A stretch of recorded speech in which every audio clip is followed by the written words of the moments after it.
6 months after she left, the Marquess saw her pregnant and realized she never lost his baby. Before we begin this beautiful period romance story, tell me in the comments where you're listening from. I love knowing where you're joining me from.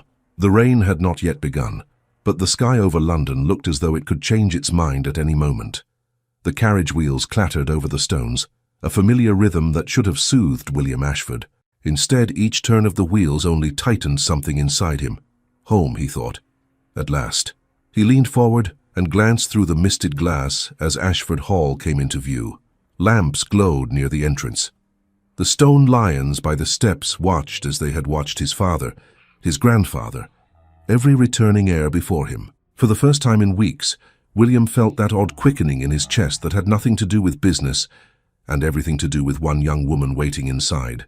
Charlotte. He imagined her on the stairs, hands clasped, trying to appear composed even as she shifted from foot to foot. She always tried to look perfectly calm when he arrived, as if she had not run to the window 10 times in an hour. He had once caught her reflection in the glass, the first weeks of their marriage, her mouth forming his name before she schooled her face and turned with that shy little smile. He stepped from the carriage. The footman bowed. The air smelled of coal smoke and damp stone. It did not matter. He was about to see her. The butler opened the door. There was warmth inside and the faint murmur of voices somewhere down the corridor. "Welcome home, my lord," the butler said. "Thank you, Hargreaves," William replied, handing over his gloves and hat. "Is her ladyship—" A voice cut across the hall from behind him. "Ashford, back from conquering the north, are you?" It was Lord Beresford, shrugging into his coat as one of the footmen helped him. "We had nearly given you up for a man of industry alone." William turned, forced a polite smile. "Beresford, I did not know you were in town." "Passing through," Beresford said. His eyes gleamed with something like curiosity. "News travels faster than trains, you know, especially about young marriages." William frowned. "What news?" Beresford hesitated, as if he had spoken too quickly. "Oh, nothing of consequence. Only that London mouths have been terribly busy while you were away." Hargreaves shifted, his expression tightening almost imperceptibly. "What do you mean?" William asked. His tone sharpened. Beresford glanced at the butler, then back at William. "You have only just arrived. Forgive me. It is not my place to repeat every foolish whisper. Ask your steward. Or better yet, speak with your lady. She is, I presume, upstairs." Something cold ran down William's back. "Say it plainly." Beresford's smile faltered. "Very well, if you insist. There has been talk idle, no doubt, of Lady Ashford's fondness for the town, for certain visits, for a particular establishment on High Street. Some say she has developed an interest in a young merchant there, a most attentive fellow. But as I said, mouths are idle." The words were absurd. They sounded like some grotesque joke. William's first impulse was to dismiss them outright. "Charlotte? A merchant? Impossible." "This is ridiculous," he said, clipped. "You ought never to have repeated it." "I told you I should have held my tongue," Beresford said quickly. "Only others have not. Harrison, for one, has expressed great concern for you. He spoke of it at the club with such sorrow in his voice that I almost believed he had lost his own wife. I am sure there is nothing in it, Ashford. You will laugh about it tomorrow." The name struck him. Harrison. Concern. Sorrow. The Earl was too clever to speak without purpose. William turned to Hargreaves. "Is Lady Ashford at home?" "Yes, my lord," Hargreaves replied, a shade too carefully. "Her ladyship is in the morning room. She expected you later in the evening." "I see." William nodded once. "Lord Beresford, I must excuse myself." Of course," Beresford said, stepping aside. "Do give my respects to your lady." William did not answer. He walked down the corridor, each step echoing against stone and wood. The hall seemed longer than before. Words crowded his mind, ridiculous and ugly. Fondness for the town, a young merchant, Harrison's sorrow. "This is nonsense," he told himself. "Charlotte is not capable of—" He reached the door of the morning room and paused. His hand hovered over the handle for a brief second, long enough for him to hear his own heart. Then he opened it. Charlotte stood by the window, back half-turned, a book in her hands. At the sound of the door, she looked up, her eyes lit in that unguarded way he remembered so well. "William," she breathed. "You are early." He should have gone to her. That was what she expected. He could see it in the slight forward movement of her body. She took one step in his direction, then stopped as his expression reached her. Her smile faltered. "Is something the matter?"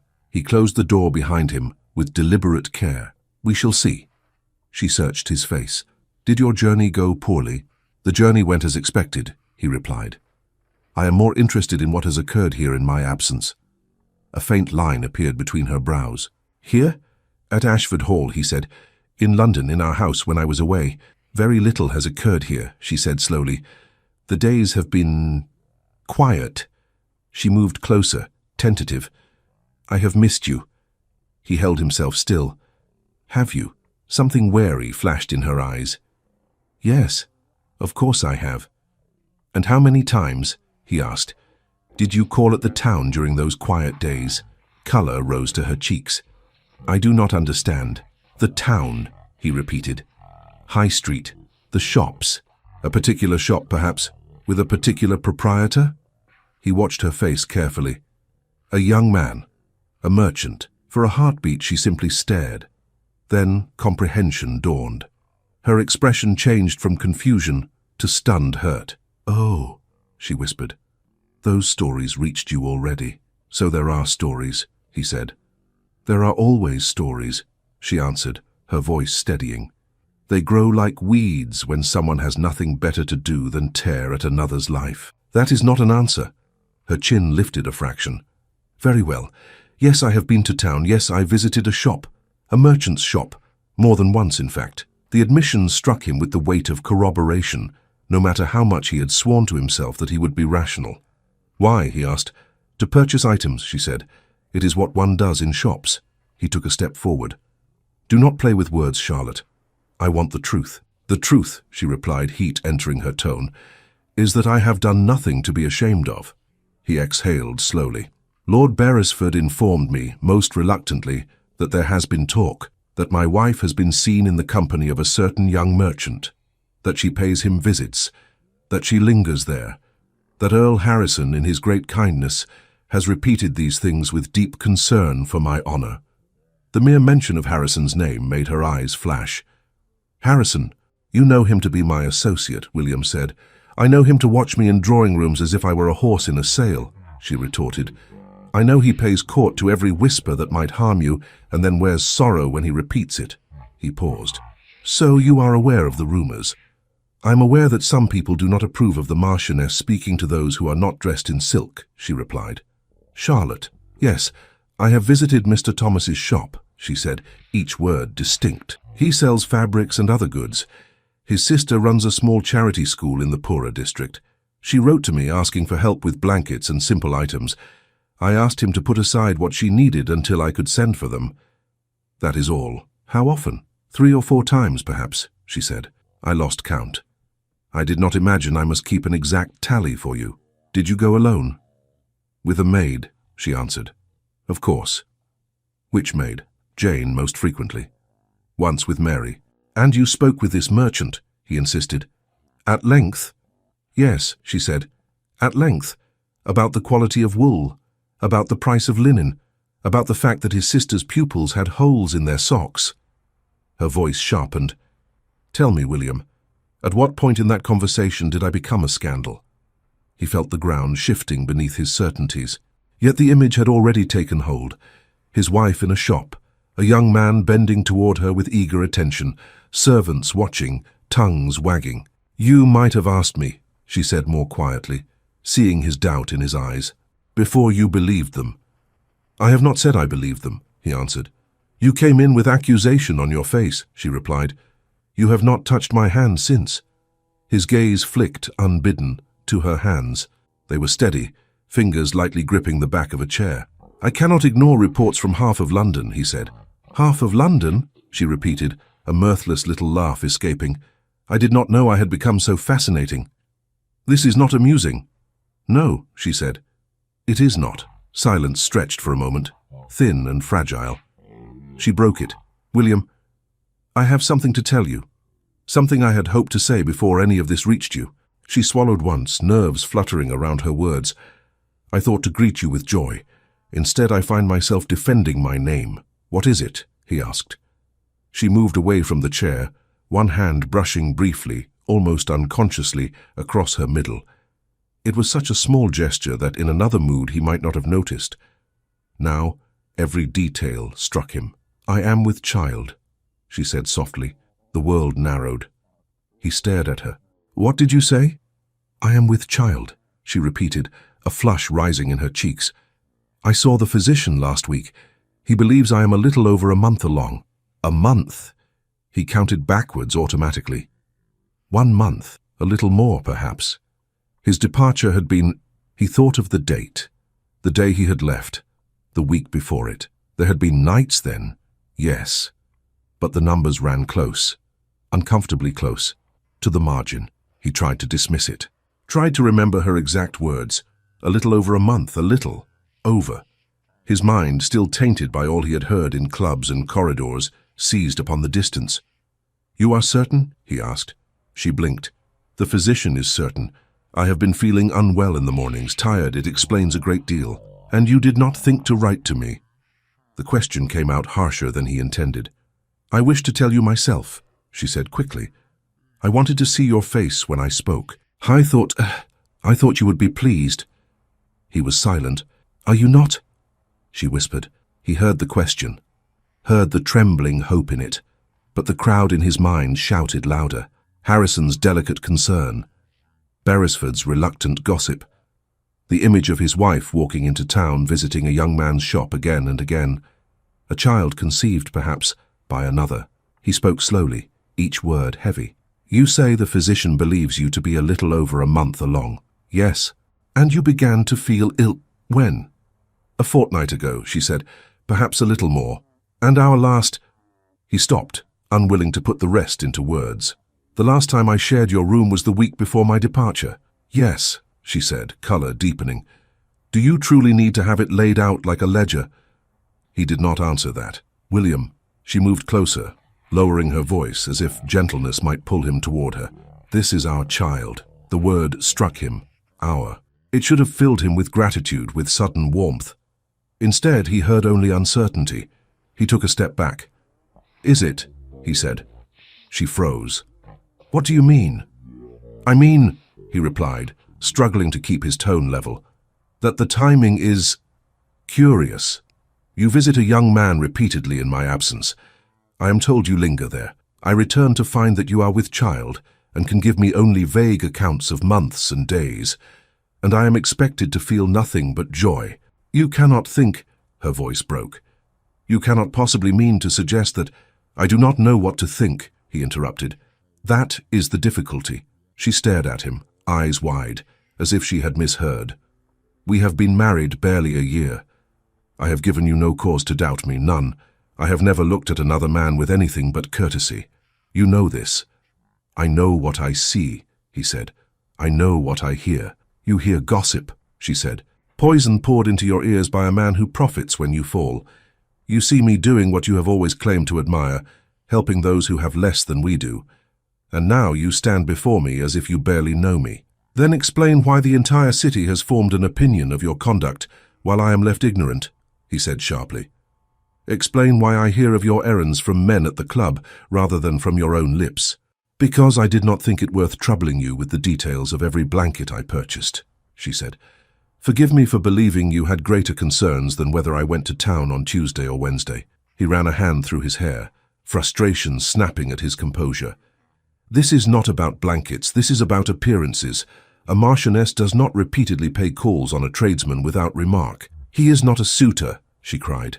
"He is not—" "Can you swear," he cut in, "that there has been nothing between you that would give anyone the right to question your virtue?" Her mouth fell open. "You dare to ask me that?" "Yes," he said. "I do." She drew herself up, shoulders squared, though her hands trembled. "Very well then. I swear before God there has been nothing improper between Mr. Thomas and myself. I swear that I have been faithful to you in thought and deed. I swear that this child is yours." He met her gaze. There was no flinch in it, no shift, only wounded outrage and a thin layer of fear. "You have always been a poor liar," he said after a beat. "If you are lying now, you have learned very quickly." Her breath hitched. "You still do not believe me." "I have been away for a month," he replied. You tell me you are with child for a little over that time. The rumor of your friendship with this man is on everyone's tongue. My business rival, who has every reason to wish me weak, comes to me with concern for my household. Forgive me if I require more than your indignation as proof. Color drained from her face, then flooded back with painful force. More than my word, she repeated. My word which you once called your surest comfort. People change, he said, the words falling sharper than he intended. Yes, she whispered. They do. She turned away from him, one hand flying to her mouth as if to hold back a cry. For a long moment, the only sound in the room was the ticking of the clock on the mantel. Finally, she spoke without turning.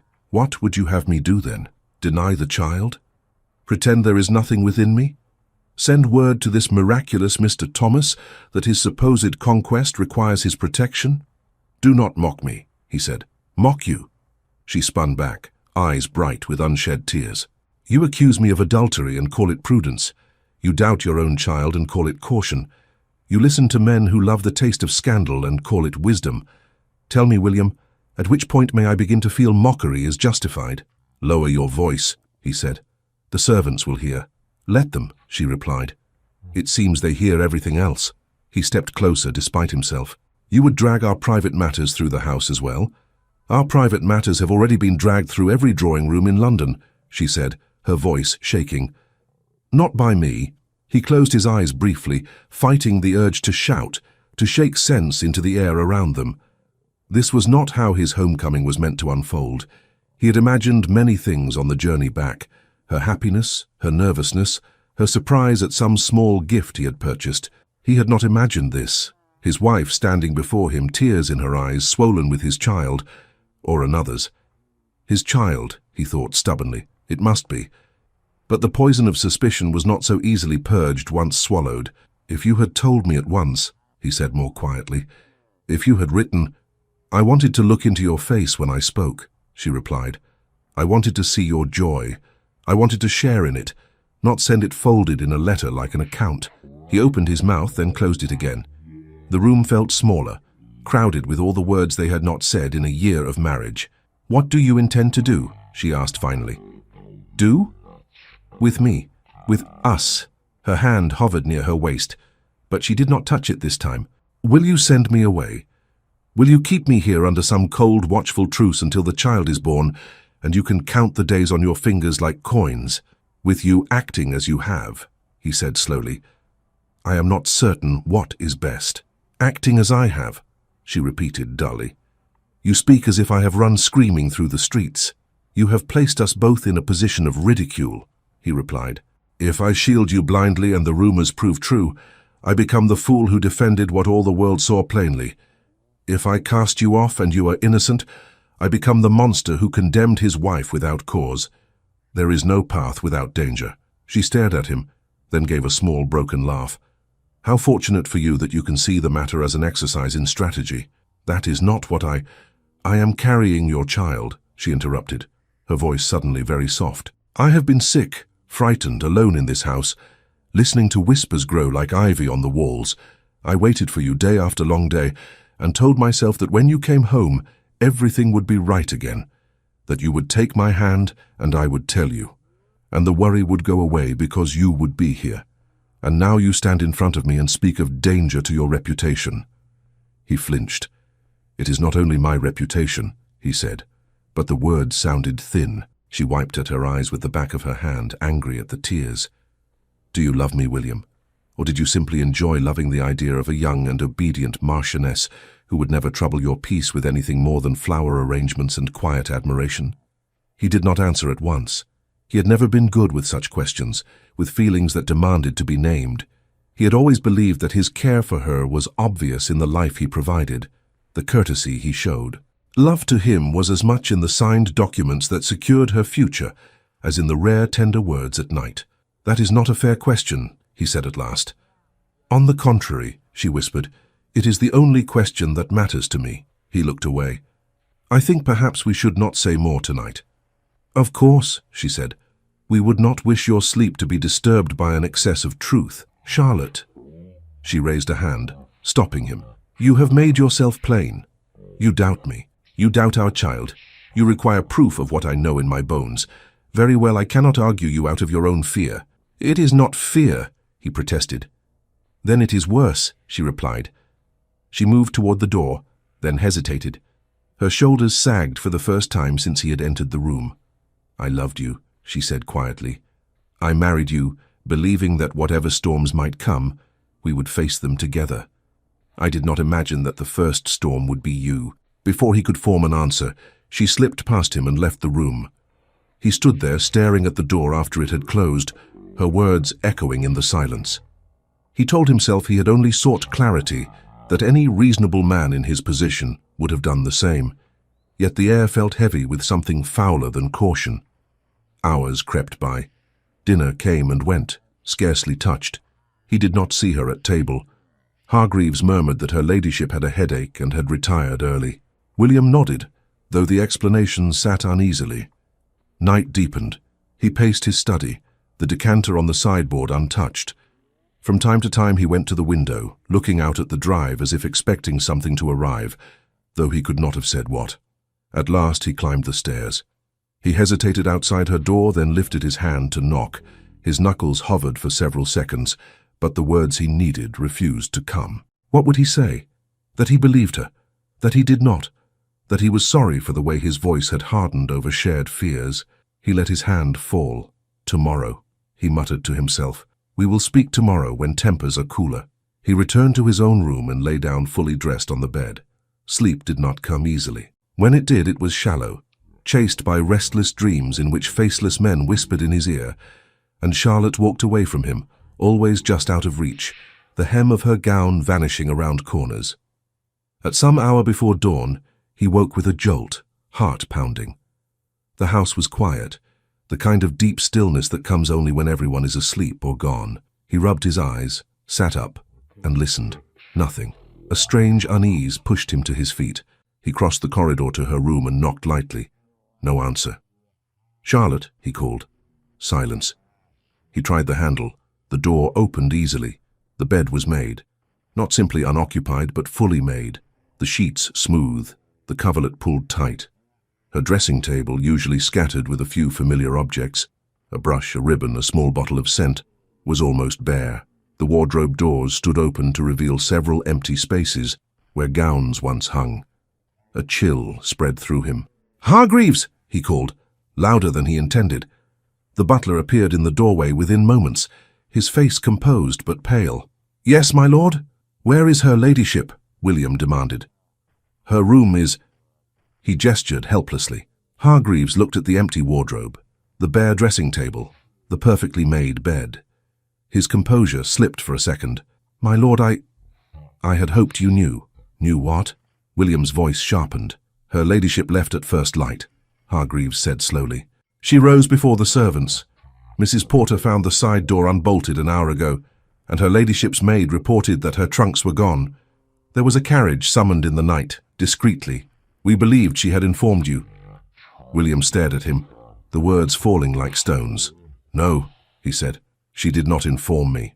"There is this, my lord," Hargreaves added, producing a folded sheet of paper from his pocket. "It was on your study desk, with your name upon it. Mrs. Porter thought it best to bring it to you at once." William snatched the paper, his fingers clumsy. His name, written in Charlotte's hand, looked oddly distant. He broke the seal and unfolded the page. The letter was brief. She wrote that the events of the previous evening had shaken her more than she wished to admit. That in the hours after their quarrel, she had been seized by a violent agitation of the body and heart. She described pain, fear, and the terrible certainty that the small life within her had been lost. She wrote that she had bled and wept, and understood that nothing remained but sorrow. She told him she could not stay in a house where her word was worth less than a stranger's whisper. She released him from any duty toward her. She spoke of the child in past tense, as a little soul gone before it had a chance to draw breath. She wrote that it was better for him to think the baby dead than to spend his life doubting a living child. She asked only that he would, in time, forgive her for bringing him such grief. The last line wavered where the ink had blurred. "I loved you," she had written, "but I cannot remain where love is not believed." The letter slipped slightly in his hand. "When did she leave?" he asked, his voice low. Just before dawn, my lord, Hargreaves replied. The coachman said she took the road north, but he did not know the final destination. She asked that he tell no one until an hour after she had gone. William stood in the doorway of her abandoned chamber, clutching the letter that spoke of a lost child and a vanished wife, and he realized he had no idea where she had gone. For a long moment, William did not move. The letter crumpled slightly under his tightening fingers. The room around him, the empty wardrobe, the smooth bed, the silent hearth, seemed to tilt as if the house itself had shifted under his feet. Hargreaves stood just inside the doorway, waiting, his hands folded but not quite steady. She says she lost the child, William said finally, the words rough. Yes, my lord, Hargreaves replied. So it appears. Did no one summon a physician? William demanded. No one heard her? No one saw anything? Her ladyship gave no alarm, Hargreaves said quietly. We heard her retire. Jane slept in the small chamber joining hers. She said her ladyship was restless, but refused company. By morning. He gestured helplessly toward the bare room. William pressed his fingers to his eyes for a second, then dropped his hand. Send for Jane. Yes, my lord. The maid came within minutes, her eyes red-rimmed, apron slightly askew as though she had dressed in haste. You were with Lady Ashford last night, William said, not bothering with preamble. Tell me precisely what you saw and heard. Jane twisted her hands together. Her ladyship was very pale when she retired, my lord. She asked me to help her with her gown, but she said I need not stay. I asked if she wished for tea or for me to fetch Mrs. Porter, but she said no. She was quiet. Only very still. Did you hear anything in the night? He pressed. Crying? Movement? Jane swallowed. I woke once, sir. I thought I heard something. Perhaps a sob, or perhaps I dreamed it. When I knocked, there was no answer, but I feared to disturb her if she had at last fallen asleep. This morning, when I went in, she was gone. Only the bed, made as you see. I swear I thought she had gone to you, my lord. I did not know. Her voice broke. William turned away, jaw tight. The picture formed without his consent. Charlotte suffering alone, believing she had lost the baby, deciding in the same night to leave him. He had sent no word after their quarrel. He had not opened her door. He had left her to face it all without him. Very well, he said stiffly. You may go. When they left him alone, he sat on the edge of the unused bed. He read the letter again, as if new words might appear between the lines. They did not. Only the same calm apology, the same stark mention of pain and loss and departure. A child, their child, if she had spoken true from the beginning.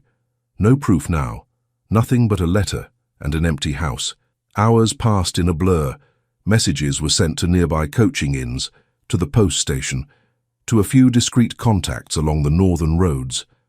None brought any sure answer.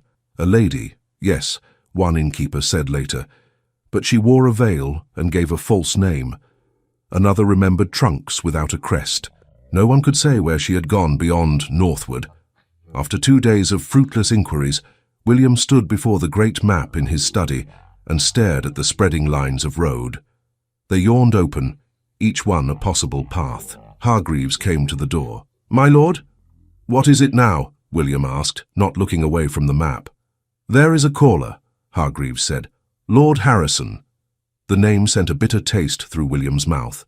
Show him in. Harrison entered with his usual easy grace, coat perfectly fitted, expression arranged in somber concern. Ashford, he said. I came as soon as I heard. I cannot tell you how distressed I am. William turned slowly to face him. You seem remarkably well for a distressed man. Harrison's brows drew together in what might have passed for hurt. This is no time for barbs. I was told your lady has gone. You were told correctly, William said. Though it is interesting to hear how quickly the news has travelled. You know how it is, Harrison said with a sigh. Any whiff of domestic trouble and society pounces. If I could silence their tongues, I would. For your sake, how very loyal of you. Harrison's eyes flicked around the room, noting the disorder, the open map, the letters scattered. Have you any notion where she might have gone? If I did, William said, I would not be standing here. I see. Harrison took a step closer. May I speak plainly? By all means, William replied. I warned you, Harrison said gently. Not in so many words, perhaps, But I tried. When I heard the talk about Lady Ashford in the town, I did my best to draw your attention to it. Not to wound you, but to prepare you. She is young. Marriage is confining to some spirits. I feared she might feel so. She did not feel confined, William said, pulse quickening. She felt accused. I never accused her, Harrison protested. I merely repeated what I heard. And from whom did you hear it? William asked sharply. Servants, tradesmen?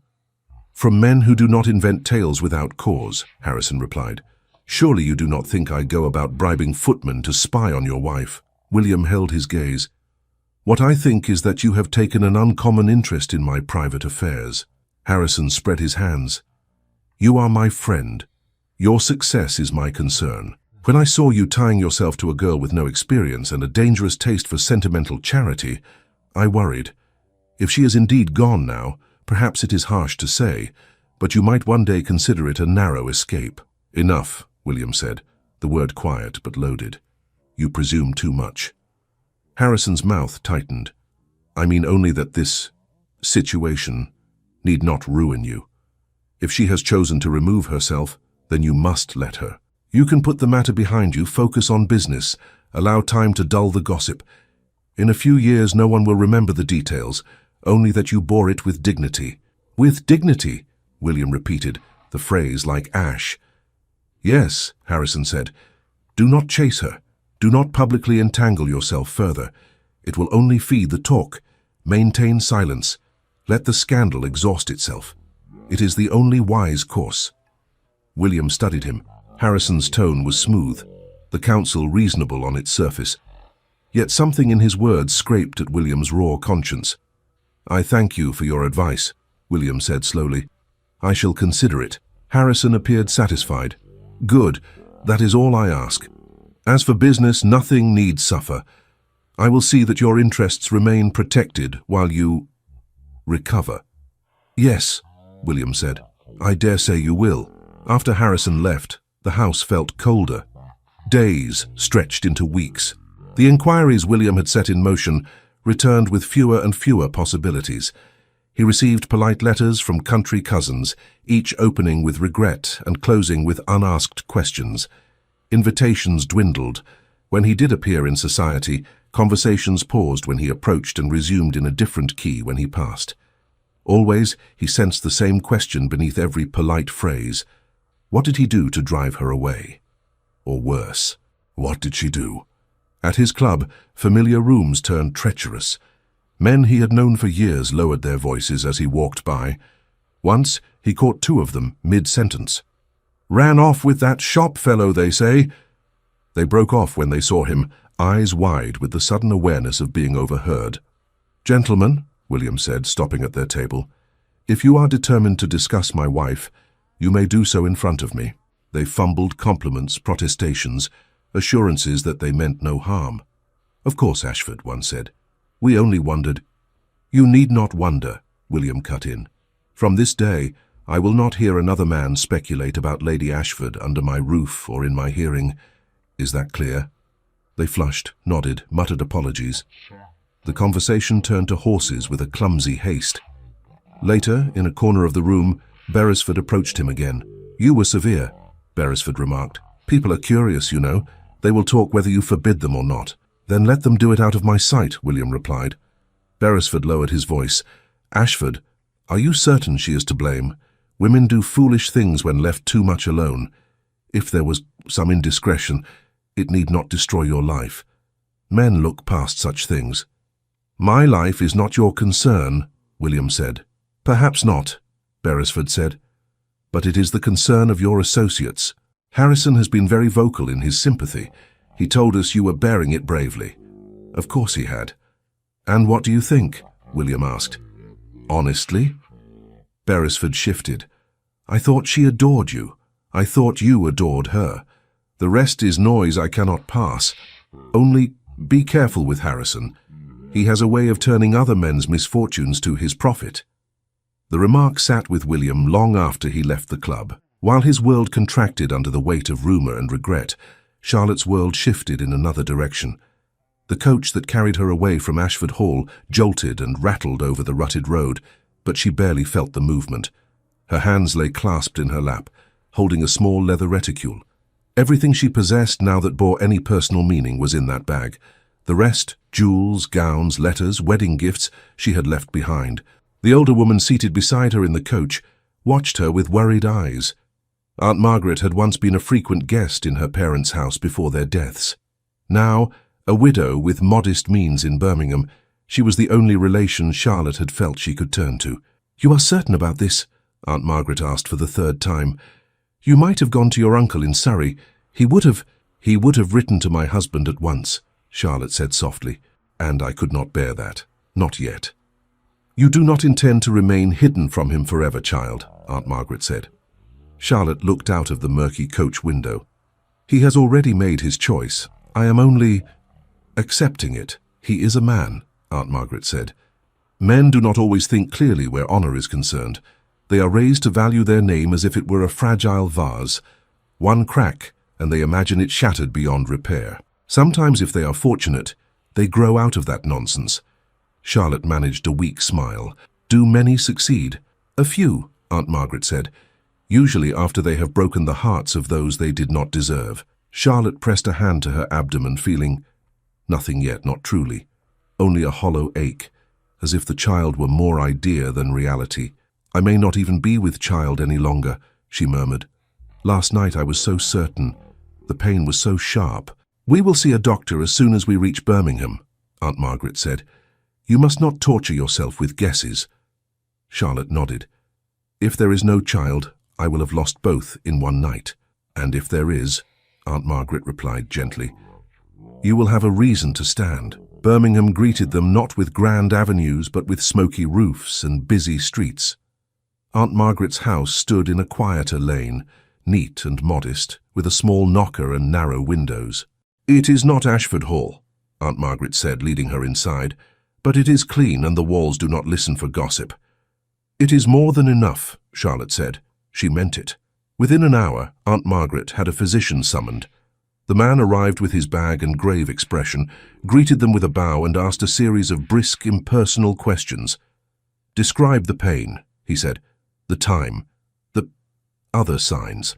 Charlotte answered as well as she could, her heart pounding. He examined her with careful hands, his face unreadable.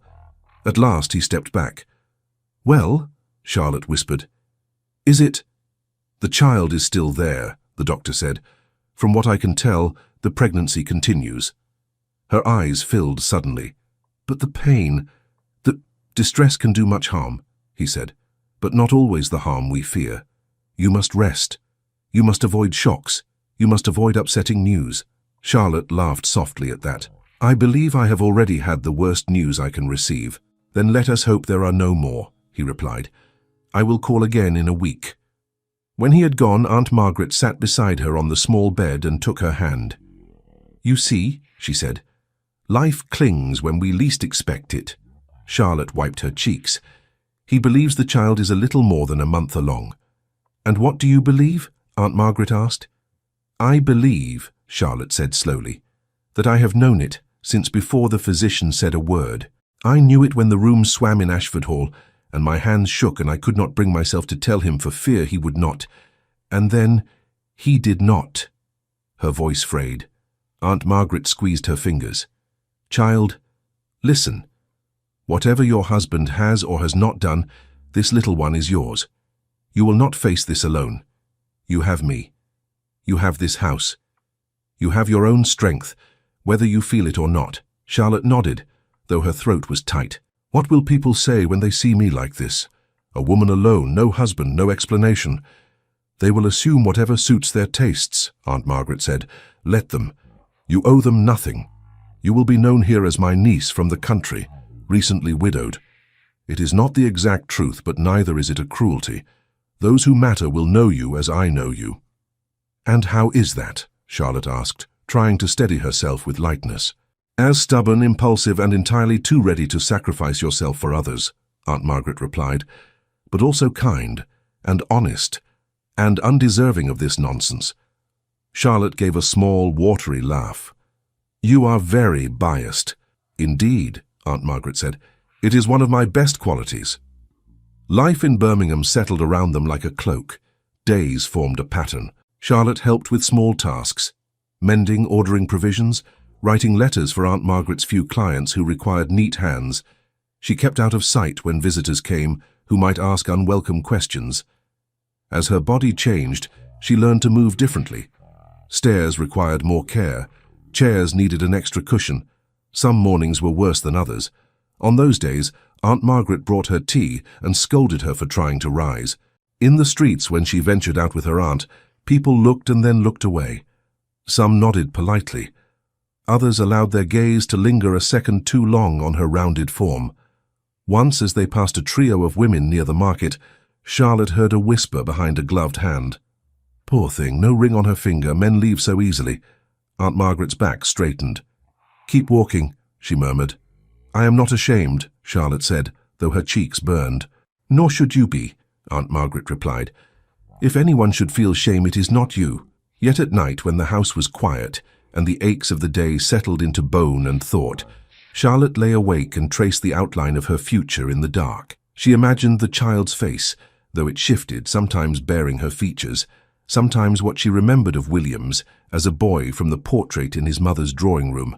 She wondered what she would say when the child asked about its father. "He is alive," she whispered once, hand resting protectively over her stomach.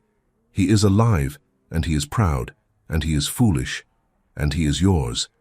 But you will never think yourself unwanted, even if he never sees you." Her words comforted no one but herself. Back in London, autumn crept over the city before William realized how much time had passed. The house remained too quiet. Rooms once warmed by Charlotte's hesitant attempts at arranging flowers or moving chairs stood untouched. He avoided the morning room entirely. Her gown, which he had insisted Hargreaves leave hanging in a wardrobe for fear of finality, remained exactly where she had left it. His business affairs, however, did not pause. Harrison was everywhere, offering help, smoothing edges, suggesting advantageous ventures to distract him.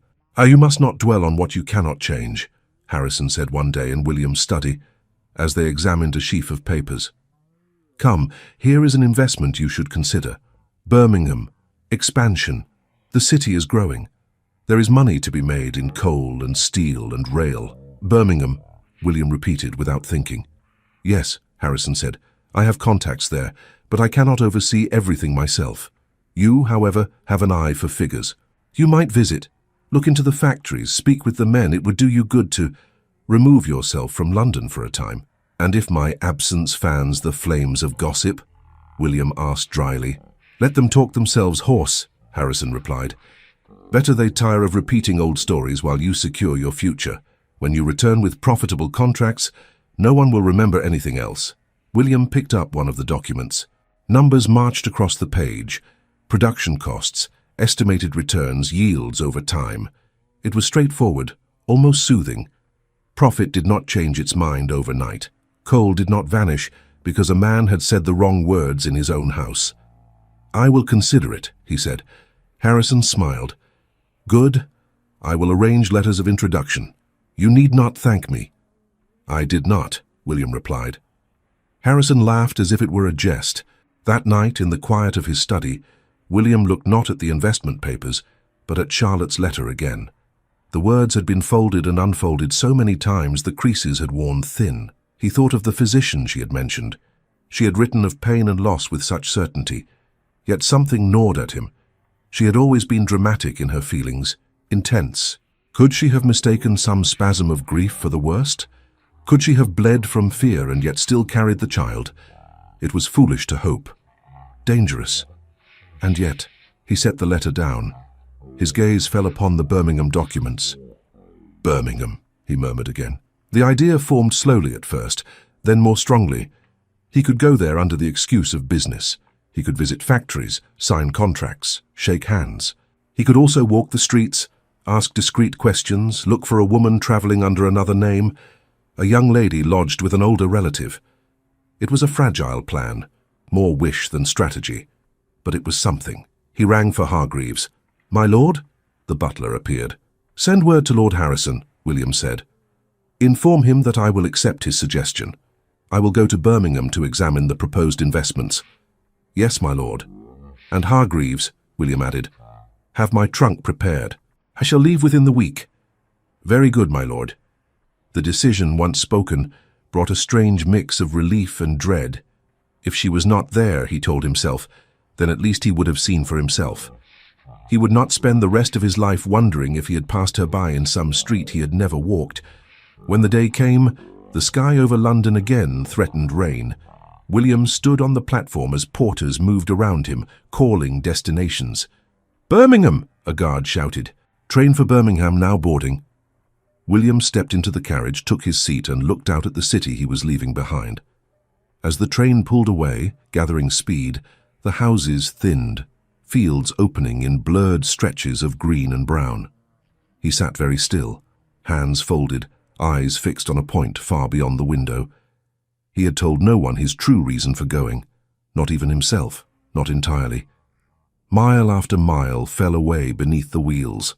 At that same hour in Birmingham, Aunt Margaret called up the stairs. "Charlotte, are you ready? The air will do you good. The doctor said gentle walks are recommended." "I am coming," Charlotte answered. She wrapped a shawl around her shoulders and picked up the little bonnet she could still tie beneath her chin. Her figure, now unmistakably that of a woman in her 7th month, moved carefully down the stairs. Outside, the street bustled with ordinary life. Vendors calling, children darting, carts creaking by. Charlotte drew a slow breath, feeling the child shift inside her, and stepped out into the flow of the city, unaware that somewhere along the same line of road, a train was carrying William Ashford steadily closer to her. The train slid into Birmingham, with a long hiss of steam and a jolt that snapped William out of his thoughts. "Birmingham, sir," the guard called, opening the carriage door. "End of the line." William gathered his coat and small case, stepped down to the platform and paused just long enough to feel the difference in the air. It smelled of coal and iron and work. The station buzzed with movement, voices layered upon voices. He resisted the urge to stand still and scan every passing face. Foolish, he told himself. She could be anywhere, or nowhere near this station at all. He made his way out, hired a cab, and gave the address of the lodging house Harrison's letter had recommended. "Business, sir?" the driver asked as the horse set off. "Yes," William said shortly. The answer was not entirely a lie. He spent his first days in Birmingham exactly as he had said he would, visiting factories, walking the echoing lengths of warehouses, speaking with managers and foremen. They talked of output and cost, of workers and wages, of coal supplies and rail connections. At night, in the quiet of his rented rooms, he spread papers across the small writing desk and stared at numbers. They blurred into images of Charlotte's face, of her hand lifting unconsciously to her waist. On the 3rd day, after a morning of negotiations, he left a foundry with soot on his coat and a dull pounding in his head. He sent his clerk back to the lodging with a stack of documents to be copied and declined an invitation to lunch from a local banker. "I prefer to walk," he said. "I need air." The banker looked at the grey sky and grimy street. "If you find any, you must tell us where you discovered it." William managed a thin smile and stepped away. He did not have a destination in mind. He moved along the street, letting the city carry him. Shops lined the road, their windows crowded with goods. Women in plain dresses hurried by with baskets. Children darted between carts. A newsboy shouted about some debate in Parliament. Then, as he turned a corner, he saw her. At first it was only the tilt of a head, the curve of a neck he knew better than he wished to admit. A woman in a simple gown stood near a baker's window, speaking to an older lady with a familiar stature. The younger woman's shawl was drawn close, but her profile was clear as she turned to laugh at something. His heart stuttered. "No," he thought. "It cannot be." She shifted slightly, taking a step back from the window. The shawl slipped just enough that he saw the full curve of her body. He stopped in the middle of the street. Her figure was unmistakable, the rounded fullness of advanced pregnancy, the way her hand rested lightly at the base of her back. Not the faint swell she had shown him in London, barely past the 1st month. This was the body of a woman 6-7 months along, carrying a life that had never been lost, Charlotte. He did not realize he had spoken her name aloud until a passerby glanced at him. He moved without thinking, crossing the street. A cart rumbled by, forcing him to pause, but he kept his eyes on her. The older lady had turned away toward the greengrocer. Charlotte stood alone for a moment, adjusting the shawl again, unaware. "Charlotte," he said when he was close enough. She stiffened. The sound of her name in that voice in that city seemed to freeze her. Slowly, as if afraid the vision would vanish if she moved too quickly, she turned. Her eyes met his and widened. Color drained from her face, then returned in a rush. "William," she whispered. For several seconds, neither of them spoke. The noise of the street faded around them, muffled by shock. He took in every detail, the new lines around her mouth, the slight roundness in her cheeks, the way her hands flew instinctively to her abdomen as if to shield it. "You are alive," he said, because it was the only coherent thought that reached his lips. "So are you," she replied, voice low. "I suppose that makes us both fortunate." His gaze dropped to her middle. "You told me you lost the child." She flinched. "This is not the place." "No," he said, hearing the strain in his own voice. "It is not, but I cannot pretend it is nothing. You are pregnant," she finished quietly. "Yes," he swallowed. "How long?" Her eyes sharpened. "You wish to count the weeks like a lawyer counts clauses." "Charlotte," he said, "please." She hesitated, then exhaled. "The doctor believes I am near my 7th month. 7 months. He did not need a calendar. His mind did the arithmetic in an instant. 7 months back from now put conception firmly in the period before his departure. Long before any whispered visits to merchants, long before any time away. The world tilted for him this time. "It was always mine," he said, barely more than a breath. "I told you it was," she replied. "You chose not to believe me." He closed his eyes for a brief moment. When he opened them, she was still there, still real, still carrying the child he had mourned as dead. "May I speak with you somewhere less public?" he asked. "Your companion." "My aunt," she said. "Your aunt," he repeated. "Will she permit—" "She will object," Charlotte said, "but she will not forbid me. I am not a child, whatever you once believed." He almost said, "I never thought you a child." The words felt hollow in his throat. She glanced around, then nodded toward a side street. "There is a small park 2 streets over. Not grand, but quieter. Walk ahead, I will follow with Aunt Margaret and tell her I need a few minutes." "I will wait," he said. He moved as she directed, his legs curiously unsteady. The park was little more than a square of green with a few benches and thin trees, but it offered a shelter from the main street's bustle. He sat on one of the benches and stared at his hands. She arrived a few minutes later, walking slower now. Her aunt hovered behind her, eyes sharp as she took in William. "Lord Ashford," Aunt Margaret said, dipping a brief curtsy. "I had hoped never to make your acquaintance." "Then we are both disappointed," William replied. Charlotte gave her aunt a look. "Please, Aunt, only a little while." "I will be just there," Aunt Margaret said, pointing to another bench within clear sight. "If he upsets you, I will not hesitate to intervene." "Aunt," Charlotte murmured, but there was gratitude in her eyes. Aunt Margaret walked away, but remained close enough to watch. Charlotte lowered herself carefully onto the bench beside William, leaving a polite space between them.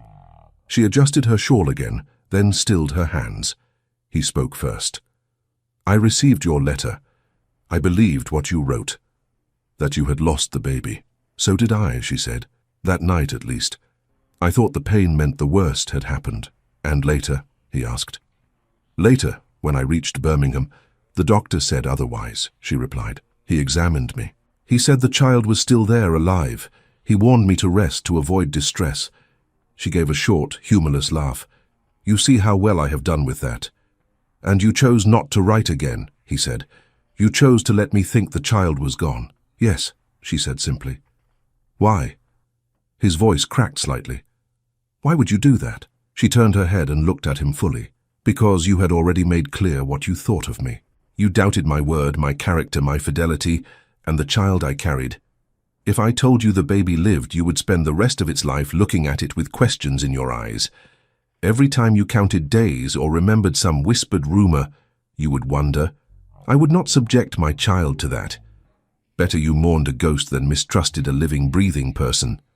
"It was never a ghost," he protested softly. "It was my—" "Say it," she said. "Say the word." He swallowed. "Our child." She looked away. "I was wrong," he said. "Yes," she replied. "You were. I have no excuse," he added. "Only fear and pride and a foolish trust in men who did not deserve it. That is an excuse, she said. Not a good one, but an excuse. He leaned forward, his hands clasped tightly. When I saw you just now, I realized at once that I had done you an unspeakable wrong, that I let poison in and let it speak louder than your voice. I cannot undo that, but I can ask, will you allow me the chance to make amends, to support you at least, to be near when the child is born? She shook her head faintly. You cannot simply appear in Birmingham and decide to resume the parts of marriage that suit you. Life is not arranged so conveniently. I do not expect convenience, he said quickly. I expect difficulty. I expect you to distrust every word I say.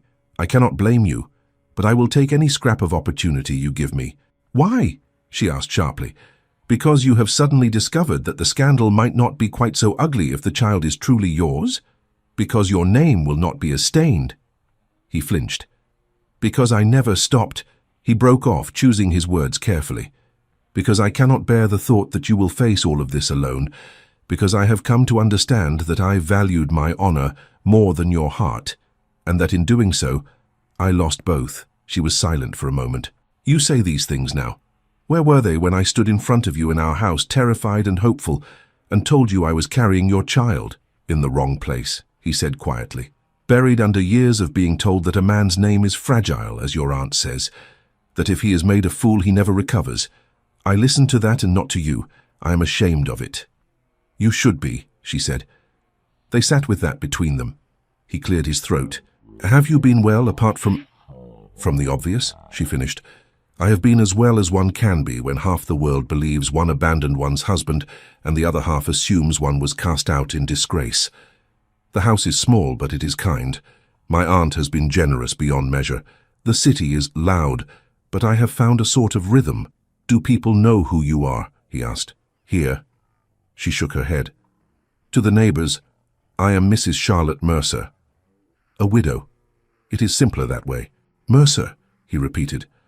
A harmless name, she said. Do you object to it? I object, he said slowly, to a world in which you feel safer as a fictitious widow than as my wife. That world is the one we live in, she replied. We cannot wish it away. He looked at her rounded form again, the unmistakable evidence of life. May I ask, how has the pregnancy been? He ventured. Any illness? Has the doctor said? The doctor says the child is strong, she said. I am tired. My back aches. I scarcely sleep through the night. I am alternately ravenous and unable to look at food. In short, I am exactly as any woman in my condition might be. And you have faced all of it without me, he said. Yes, she answered. He reached out, then stopped himself, his hand hovering in the air between them. May I? She looked at his hand, then at his face. The struggle in her eyes was visible. At last, very slowly, she moved his hand to rest lightly against the side of her belly through the shawl. He had touched her like this before, but never with this awareness. Under his palm, there was a firm, unfamiliar curve. For a few seconds, there was nothing. Then a faint movement, a shift as if the child had turned. His breath caught. Did you feel that? Yes, she said softly. He swallowed. Little one, I am your father. I do not deserve the title at present, but it is mine nonetheless. I have been a coward. I will try to be better. Her eyes closed briefly. He removed his hand, afraid to presume too much. Charlotte, he said, steadier now. I came to Birmingham for business, or so I told myself. Harrison suggested it. He has investments here. But the moment I saw the name of the city, I thought, perhaps I could find you. I did not truly believe I would. And yet here you are. That feels like more than chance. It feels like inconvenience, she said faintly. I had finally arranged my thoughts into something resembling peace. Do you wish me gone? He asked. If you say the word, I will leave you in peace. I will not trouble your door. I will send funds through your aunt to ensure your comfort and that of the child. I will claim the child legally so that it is not left without name or protection, but I will not force my presence on you. You speak as if generosity will wipe out the past, she replied. No, he said. I speak as if it might begin to pay a debt I can never fully settle. She looked at him for a long time. What do you intend to do about the rumors? About Harrison? About the fact that, as far as the world knows, your wife ran away and now lives here under another name, carrying a child conceived at a time they have already judged? I intend, he said, jaw tightening, to find out exactly who whispered what and when. I intend to uncover how those stories began. I intend to hold accountable anyone who profited from blackening your name. I have already begun to suspect that Harrison's concern was far from innocent. Suspect, she echoed. Only suspect? I have no proofs yet, he admitted. Only a pattern, his eagerness to bring me tales, his delight in advising silence, his insistence that I not seek you. And you trusted him more than me, she said, not accusing now, only stating. Yes, he said quietly. I did. I regret it more than I can say. You cannot undo what has been done to my reputation, she said. Even if you march into every drawing room in London and declare me a saint, they will remember the scandal longer than the correction. Perhaps, he said, but I can refuse to let the lie stand unchallenged. I can stand beside you instead of behind men like Harrison. You speak as if we stand together already, she replied. We do not yet. I know, he said. I will not pretend otherwise. Aunt Margaret approached then, her steps brisk. Charlotte, she called. You have been out long enough. You must not tire yourself. Charlotte rose slowly. We are finished, Aunt. That remains to be seen, Aunt Margaret said, glancing between them. Lord Ashford, I cannot pretend I am pleased to see you. But I will not deny that my niece has long carried a weight you placed upon her shoulders. If you truly wish to lighten it, you have much work ahead. I am aware, he said. Words are easy, Aunt Margaret said. Actions are more costly. I will be watching. I welcome it, William replied. Charlotte tightened her shawl. I must go. The doctor will scold if I overexert myself. May I call tomorrow? William asked quickly. At the house. To speak with you and your aunt more properly. She hesitated, glancing at Aunt Margaret. We will receive you, Aunt Margaret said. In the parlour. Briefly. Thank you, William said. Charlotte inclined her head. Until then. He watched them walk away down the path and back into the churning life of the street. Only when they disappeared from view did he release the breath he had been holding. He returned to his lodging in a daze. Papers lay where he had left them. Figures had not moved. Contracts still waited for signatures. Yet everything felt altered. He sent a note to the merchant Thomas, whose name he had pried from one of Harrison's earlier tales, and confirmed with a quiet inquiry. He requested a private meeting at the man's shop that afternoon. The reply came quickly. The merchant would be honoured. Thomas's shop stood on a busy street, bolts of cloth stacked neatly in the windows. Inside, the air smelled of dye and dust. Thomas himself was younger than William expected, perhaps not yet 30, with careful hands and wary eyes. My lord, he said, bowing stiffly as William entered. This is an honour. Spare courtesy, William said. I am not here as a patron, Mr. Thomas. I am here as a husband. Thomas paled. Lady Ashford. Yes, William said. You have seen her in London. You have spoken with her. And your name has been dragged through every club in the city as her supposed companion. I swear, my lord, Thomas stammered. I did nothing improper. She came to order items for a charity school, nothing more. She was always accompanied. I never— Be calm, William said, raising a hand. I do not accuse you. In fact, I suspect you are as much a victim of this as she is. I need to know exactly what transpired. Dates, visits, who saw what, and if anyone approached you, asked questions, offered money for information. Thomas blinked. Money? Did anyone, William repeated, offer you coin in exchange for gossip about Lady Ashford? Thomas hesitated. A gentleman came once, well dressed. Not like you, my lord, but fine enough. He asked about my patrons. Said he had heard that a certain marchioness favoured my shop. He wanted to know how often she came, what she purchased, whether she walked alone. He said he was concerned for a friend. I thought perhaps he was a relation. What did he look like? William asked. Tall, Thomas said slowly. Dark hair. A small scar near his temple. He had a way of speaking as if he already knew the answers and was only giving me a chance to confirm them. He offered to pay me for my time. I refused the money but answered his questions. I thought I was doing no harm. William's jaw clenched. Did he give a name? He did not, at first, Thomas said. Later, when he left, one of the apprentices asked who he was. He said only, "Tell your master that the Earl of Harrison is grateful for his honesty." The name settled like lead in the room. William exhaled through his nose. "You have been honest now, Mr. Thomas. I will see that no blame falls on you for the lies that followed." "I swear by all that is holy, my lord," Thomas said. "I never implied anything improper. If others twisted my words—" "I know who twisted them," William said, "and why." He left the shop with a clarity he had not possessed when he entered. Back at his lodging, he sent for his London steward and a trusted former footman who had left Ashford Hall's service the previous year. He had heard rumours that certain servants had been bribed for gossip. Now he needed names. The steward arrived the next day, dusty from travel, carrying notes and ledgers. The former footman James came with him, hat in hand, nervous. "You asked for those servants' accounts, my lord," the steward said, spreading papers on the table. There were unusual deposits made into the accounts of 2 maids and a footman around the time the gossip began. Sums far beyond their wages. "Who made the deposits?" William asked. "The funds were routed through a solicitor in town," the steward said, "but I traced them back as far as I could.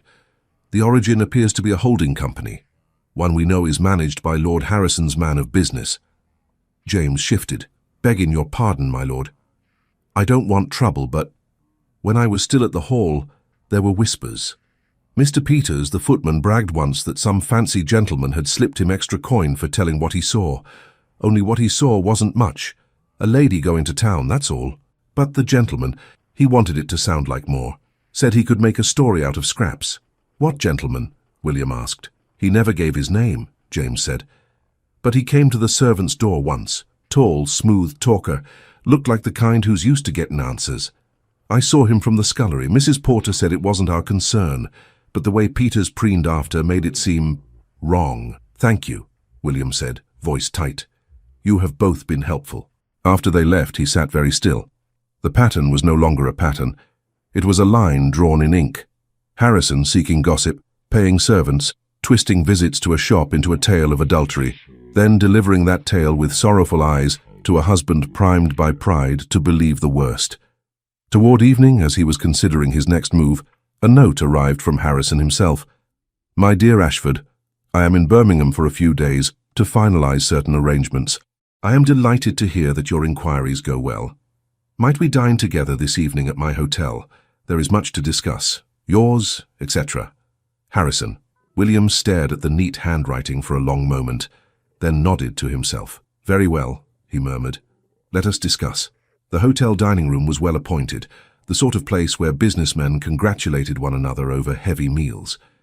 Harrison rose from his table as William approached, smiling broadly. "Ashford," he said, "you look improved already. The Birmingham air agrees with you." "It has a certain sharpness," William said, taking his seat, clarifying. Harrison signaled for wine. "How go the factory visits? Have you found my recommendations sound?"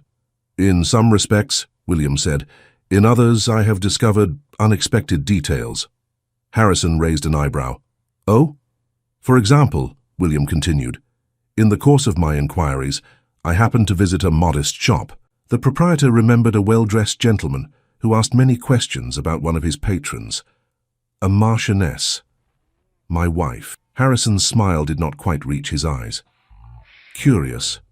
People do talk." "This gentleman," William said, "refused to give his name. Only when leaving did he mention quite distinctly that the Earl of Harrison was grateful for his honesty." Harrison's fingers tightened on the stem of his glass. "I see. Furthermore," William said, "financial records show that certain servants in my house received generous sums from a company connected to your affairs. Around the same time, rumors about my wife and this shopkeeper began to spread. You later came to me, full of concern, to repeat those rumors and advise that I do nothing, that I remain silent, that I let the scandal settle." "Ashford," Harrison said, attempting a laugh, "you are spinning a rather wild theory out of thin threads. You know as well as I that servants gossip for free. There is no need to pay them." "And yet you did," William said. "You paid for scraps and turned them into a story sharp enough to cut my marriage in two." Harrison's expression hardened. "Even if that was so, which I do not admit, no one forced you to believe anything. You looked at your wife and saw enough doubt to fill an ocean. Do not lay that at my door. I will lay at your door what belongs there, William replied. You saw an opportunity to weaken me. You took it. You manipulated the people under my roof. You paraded your false concern before our acquaintances. You suggested this trip now, under the guise of business, perhaps hoping that distance would keep me from examining the matter too closely. And if I did, Harrison said, the mask slipping fully now. What of it? This is the world we inhabit, Ashford. Men compete. Fortunes rise and fall. You were careless, sentimental, infatuated with a girl who did not understand her place. I merely hastened what would have occurred in time. William leaned in, his voice low but controlled. You did not hasten anything. You engineered it. You poisoned every well around me and then pretended to offer clean water. Harrison's eyes glinted. Be careful. Accusing a man of such things without proof can be dangerous. For you, I have enough proof to satisfy myself, William said. And soon I will have enough to satisfy others. Others? Harrison echoed. Yes, William said, the men whose capital you seek, the families whose daughters you flatter at balls, the circles where my word carries weight. They will know what you are. I may have been blind once, I will not remain so. You will ruin yourself, Harrison said sharply. Do you imagine society will thank you for airing domestic filth in public? They will see a man too weak to manage his own household, a husband so dominated by his wife that he attacks his friends for her sake. If that is how they choose to see me, William said, so be it. Harrison studied him. You would throw away alliances, investments, friendships built over years. For what? For a woman who left you. For a child you thought was not yours until yesterday. For a woman I wronged, William corrected. For a child who is mine, whether I deserve him or not. For the simple fact that the truth is the truth, no matter how inconvenient. I will not anchor my fortunes to your lies. You will regret this, Harrison said coldly. I already regret a great many things, William replied. One more will make little difference. They sat in stiff silence as the table between them cooled. At last Harrison pushed back his chair. Very well. Draw your noble sword of honor if you must. Just remember that in this world, those who bleed first are seldom the villains. He strode away, leaving his wine untouched. William remained seated, fingers drumming lightly on the table. The path ahead of him unfolded with brutal clarity. Confrontation, public and private, severed business ties, rumors redoubled as Harrison defended himself and painted William as unstable. It would be costly. It would be ugly. But for the first time in months, he knew exactly what he had to do. And he understood that to restore Charlotte's name, he would have to risk not only his fortune and alliances, but the last shreds of his own carefully guarded reputation. William did not leave Birmingham at once. The morning after his dinner with Harrison, he woke with his decision sitting in his chest like a stone and a strange kind of relief around it. He had spent months drifting, reacting. Now at least he had something clear to move toward. He summoned the local banker who had first courted him for investments. Mr. Alder, William said when the man arrived at his rooms, you mentioned a gathering of your associates this week. A dinner. Is it still planned? Yes, my lord, Alder replied. Tomorrow evening. A few factory owners, some gentlemen from London, Lord Harrison among them. We had hoped you would attend. I shall, William said, and I will require a few minutes to speak once the meal is taken, privately to the assembled men. Alder's brows rose. May I ask the nature of the address? You may, William said. I'm going to inform them that I will not be entering into any joint ventures with Harrison, and I will tell them precisely why. Alder shifted. That may prove uncomfortable. I am counting on it, William said. Alder hesitated. Forgive me, my lord, but Lord Harrison's name carries weight. To accuse him of impropriety, I will not be accusing him of a misplaced fork at table, William interrupted. He has interfered in my household, bribed my servants, and spread lies about my wife for his own gain. I will not do business with such a man. Any other gentleman present may decide for himself whether he wishes to. Alder studied him for a moment, then inclined his head. Very well. It is your reputation. Yes, William said, and it is about time I spent it on something that matters. That afternoon he visited Thomas again. Mr. Thomas, he said as he entered the shop, I must ask one more favor of you. Thomas straightened from a crate of goods. "Anything I can do, my lord." "I may need you to speak," William said. "Not only to me this time, to a room of gentlemen, to explain how your words were twisted, and by whom." Thomas paled. "My lord, I am only a tradesman. Standing in a room like that with lords and bankers—" "You will not be alone," William said, "and you will not be on trial. Harrison will. You have been wronged as much as my wife. Men of business ought to hear how easily their own names might be used if they cross him." Thomas rubbed the back of his neck.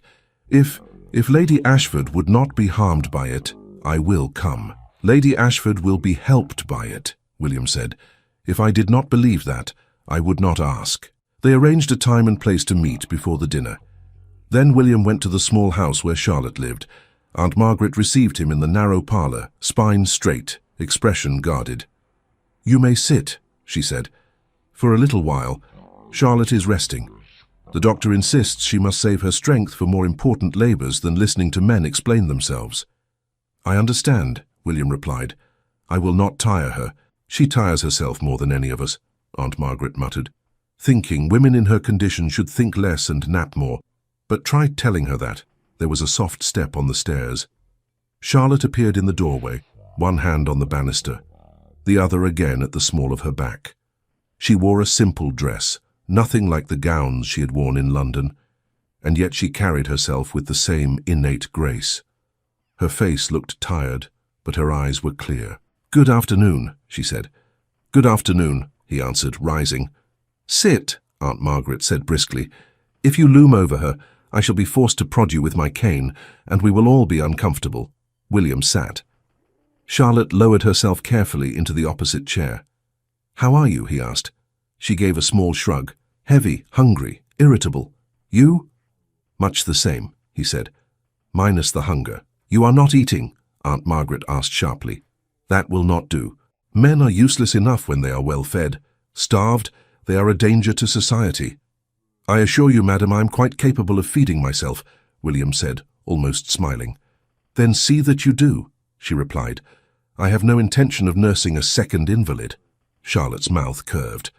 "Aunt has adopted a policy of equal scolding." "She is very efficient," William said. "She is very fond of me," Charlotte corrected. "That makes all the difference." "It does," William agreed quietly. Aunt Margaret glanced between them, then rose. "I shall see about tea. Do not excite her, either of you." When she had gone, Charlotte folded her hands in her lap. "You said yesterday that you intended to uncover the truth. Have you begun?" "Yes," he answered. "I spoke with Mr. Thomas again. I spoke with my steward. I traced the money paid to the servants. It leads back to a company under Harrison's control." "And?" she asked. "And Harrison admitted, in his way, that he had meddled and did not consider it wrong," William said. "He believes everyone would have done the same if given the opportunity." "That sounds like him," she replied. "I have asked for time to speak at a dinner tomorrow evening," he continued. "A gathering of men who rely on Harrison's word. I will tell them what he has done. I will have Thomas there to speak if he is able. I will have my steward ready with his records. I cannot force anyone to act on it, but I can refuse to keep his secrets." Charlotte watched him closely. "Do you expect applause?" "No," he said. "I expect awkward silence, perhaps disbelief. Perhaps a few will look at me as if I am airing laundry best left unmentioned." "And you will do it anyway," she said. "Yes," he replied. She leaned back slightly. "Why?" "Because it is the right thing to do," he answered. "Because I let him stand between us once. I will not let him stand between you and your good name now." She was silent for a beat. "Do you think my name can ever be restored?" "To some, yes," he said. "To others, no. There will always be those who prefer a scandal to a correction, but they will have to speak against my word, not in the empty space I left when I remained silent." She studied his face. "I do not know yet if I can forgive you," she said. "But I admit, it is a relief not to have you hiding behind the excuse of discretion." "I have hidden behind many things," he said. "Discretion, pride, male honor. They all crumble when one realizes the cost." "And what has it cost you?" she asked, genuinely curious. "More than I can easily measure," he replied. "My peace, my sense of myself. Most of all, you." She looked away. You have not lost me entirely. I am sitting in front of you after all. I have simply removed myself from a position in which your doubt could crush me. I'm grateful, he said quietly, that you are still willing to sit in the same room. Tea arrived then, rattling on a tray in Aunt Margaret's capable hands. She poured, scolded William for taking too little sugar, and made certain Charlotte had the best of the biscuits. When he left, an hour later, he did so with a peculiar mix of dread and hope lodged in his chest. The next evening, the private dining room at Alder's establishment hummed with polite conversation. Men in waistcoats and carefully knotted cravats sat around a long table, plates cleared, wine poured. Harrison took his place near the head of the table, looking entirely at ease. He nodded in William's direction, eyes watchful. Alder rose. "Gentlemen, before we proceed to discuss the particulars of the Birmingham ventures, Lord Ashford has requested a few minutes to speak. I trust you will indulge him." All eyes turned to William. He stood. "I will keep this brief. Some months ago, many of you heard tales of trouble in my household. Some of you repeated them. Some of you offered condolences. I said little, trusting that silence would do less harm than explanation.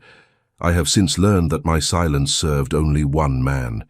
And it was not me." A murmur ran down the table. "I was informed," William continued, "that my wife had formed an attachment to a tradesman, that she visited his shop improperly, that she betrayed me. These reports did not arise naturally, they were cultivated. Servants were offered money to speak of her. A shopkeeper was pressed to answer questions. His neutral statements were twisted into insinuations. These scraps were then delivered to me with grave concern by a man I believed to be my friend." Harrison's voice cut across the room. "Ashford, this is hardly—" "You will have your turn," William said, without raising his voice, "if any here wish to hear it." Alder's gaze flicked between them. "Please allow Lord Ashford to finish." William resumed. "I am not proud of my part in this. Instead of standing by my wife, I allowed another man's hints and the gossip of clubs to weigh more heavily than her own word. I confronted her. I said things I cannot unsay. She left my house under the impression that I believed the worst of her. I share this not to seek sympathy, but to make clear that my error does not excuse the conduct that led to it." He nodded toward the door. "Mr. Thomas." Thomas entered, hat in hand, shoulders stiff. His eyes darted to the men around the table. "This is Mr. Thomas," William said, "the merchant whose name has been coupled with my wife so carelessly. Thomas, tell them what you told me. How many times did my wife visit your shop? For what purpose? And who came asking questions afterward?" Thomas took a breath. "Her ladyship came 3 times, my lords, always with a maid. She ordered blankets and wool and simple things for my sister's charity school. She spoke of prices, of the children's needs, never anything improper. Afterward, a gentleman came. He asked how often she visited, whether she lingered, whether she seemed eager. He offered payment for my answers. I refused the money, but answered plain, that she spoke no more to me than to any shopkeeper. I did not know he would twist my words. It was only later I learned his name." "Whose name?" one of the men asked. Thomas swallowed. "He said he spoke for the Earl of Harrison." All heads turned. Harrison gave a short laugh. "For heaven's sake, Ashford, you cannot seriously—" "Mr. Thomas," William said without looking at Harrison, "you may wait outside. You have done enough." Thomas bowed and retreated. William nodded to his steward, who stepped forward with a small bundle of papers. "These," William said, taking them, "are records of payments made to servants in my household, unusual sums beyond their wages. The money came from an entity controlled by Lord Harrison. Shortly thereafter, gossip began to circulate about my wife. The same gossip he generously brought to my attention, urging me to take no action publicly and to distance myself from her privately." Alder cleared his throat. "Lord Harrison, do you refute these records?" Harrison's jaw tightened. "I do not account personally for every movement of my funds. If a man employed by me thought to oil the wheels of information, that is hardly remarkable. We all know that knowledge is the most valuable commodity in our sphere."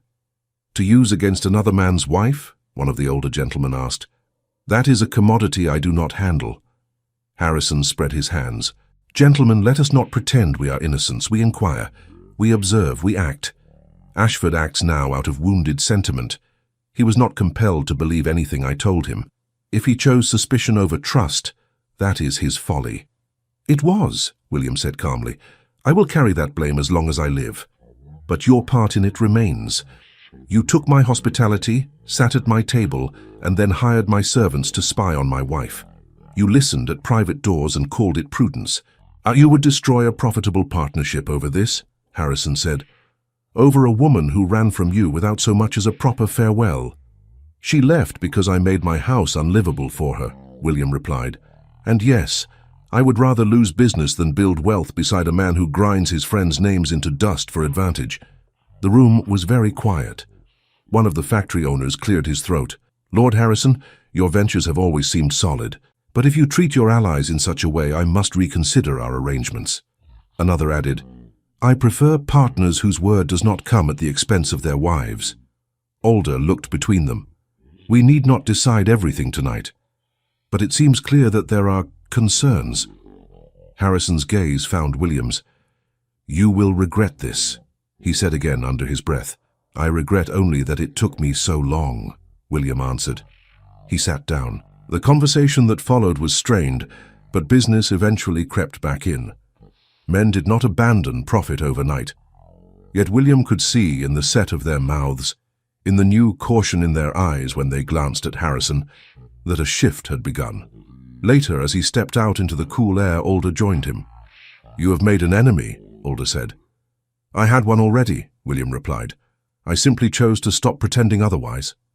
Alder nodded slowly. "Your wife is fortunate." William looked at him surprised. "She might disagree." "She may," Alder said, "but any man who stands in a room like that and calls himself a fool in front of his peers for the sake of his wife's honor, that is not nothing." William absorbed that silently. The next afternoon he returned to the small house. Aunt Margaret opened the door with a look that was almost expectant. "Well?" she demanded before he could speak. "Did you do what you promised?" "I did," he said. Harrison did not like it. "I imagine not," she replied. "Come in. She has been pacing more than is good for her, waiting to hear." Charlotte was in the parlor, standing near the window. She turned as he entered. "You went," she said. "I suppose that is obvious, or you would not be here with all your limbs intact." "I went," he confirmed. "I spoke. Thomas spoke. My steward presented the records. Harrison attempted to dismiss it all. Some believed him, some did not, but they all heard it." "And you," she said. "What did you say of yourself?" "That I behaved like a fool," he replied. "That I failed you. That I let others' opinions matter more than your truth." Her lips pressed together. "That must have been difficult." "Humiliation rarely comes easily," he said, "but it was necessary." "Did you speak my name?" she asked. "Or did you speak only of my wife?" "I spoke your name," he said, "more than once. I told them that Lady Charlotte Ashford had done nothing to merit the talk that stained her, that any man repeating it now would be doubling a wrong that has already cost enough." She sat down carefully. "I never expected you to do that." "I did not expect myself to, if I am honest," he said, taking the other chair. "The man I was 6 months ago would have thought it unthinkable. He would have muttered about privacy and dignity and borne the whispers for years instead of raising his voice. He would have preferred a quiet life with a tarnished truth." "And the man you are now?" she asked. He looked at his hands for a moment, then at her. He has seen what that quiet life looks like. Empty rooms, letters folded and unfolded until the ink wears thin, knowing that the last words he spoke to the woman he loved were words of doubt. There is no dignity in that. Her breath caught slightly at his use of loved. "You say that word now," she said. "Where was it before?" "Locked behind my teeth," he said. "I thought you knew. I thought actions were enough. But what good are actions if they are choked by pride and never named? I loved you when we married. I love you now. The difference is that now I am willing to let that love overturn things I once thought immovable." She held his gaze. "You cannot expect me to simply hear that and fall back into your arms." "I do not dare expect it," he said. "I hope for it, but I'm prepared to wait as long as you need." "Wait for what exactly?" she asked almost sharply. "What is it you want from me, William? Be plain." "Plainly, then," he said, "I want my wife back. Not as she was, afraid to trouble me, eager to please, holding back her thoughts for fear of offending my sense of order. I want you as you are now, angrier perhaps, stronger, clearer about what you will and will not accept. I want you in my house, yes, but more than that, I want you in my life. I want to be there when our child is born, and when he takes his first steps and when he asks difficult questions, we must answer together." She blinked rapidly. "You speak as if that is all so simple." "It is not simple," he said. "It may never be simple again, but it is true." "And if I say no?" she asked. "Then I will accept it," he said, though the words cost him. "I will not drag you back by law or pressure. I will ensure you are provided for. I will visit only when you allow. I will send for our child as often as you permit. I will live with the knowledge that I earned your refusal." Silence settled between them again. Aunt Margaret, in the doorway, watched with narrowed eyes, but did not interrupt. "I do not want to raise this child alone," Charlotte said at last, voice low. "I am not ashamed of that. I am tired already, and he is not yet here. The idea of nights and days and years without help frightens me, but the idea of returning to a version of my life in which I bite my tongue and walk on eggshells to spare your pride frightens me more." "I do not ask you to bite your tongue," he said. "I ask you to use it, loudly if necessary. If I begin to slip back into old habits, I expect you to drag me out of them, preferably with fewer letters of departure." Her mouth quirked despite herself. "You think you can change so quickly?" "No," he said. "I think I have begun. I think the rest will take time. I would like you to be there to see whether I succeed, but if you choose not to, I will still continue. Because the man I was cannot be allowed near you or our child.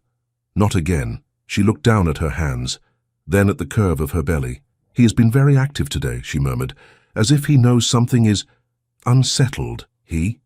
William asked softly. "The doctor refuses to say," she replied. "I have decided to call him he, simply to avoid speaking of it all the time." "May I?" he asked, gesturing. She nodded, and he moved to kneel beside her chair, placing his hand gently where she guided him. A moment later, a firm little kick met his palm, his face lit with wonder and something like awe. "Stubborn already," he said, "like his mother." "Or his father," she replied. He looked up at her from where he knelt. "If you allow it, I would like to court you again, properly this time. As if we were not already married. Walks, conversations, no expectation beyond what you freely offer.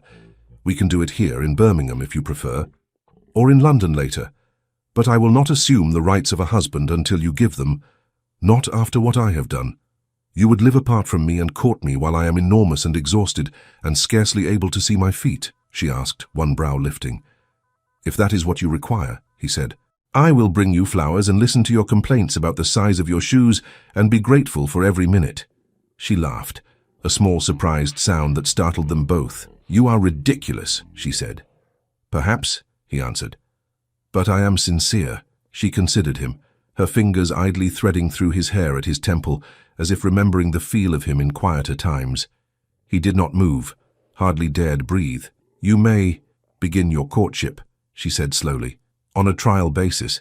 I make no promises beyond that." Relief washed through him so sharply, he closed his eyes for a second. "That is more than I deserve," he said. "It is what I can give," she replied. "For now." He lowered his head and pressed a light, reverent kiss to the back of her hand, a gesture more like a vow than any words he could have spoken. Aunt Margaret sniffed in the doorway. "If you two are quite finished rearranging the world, Charlotte needs her rest.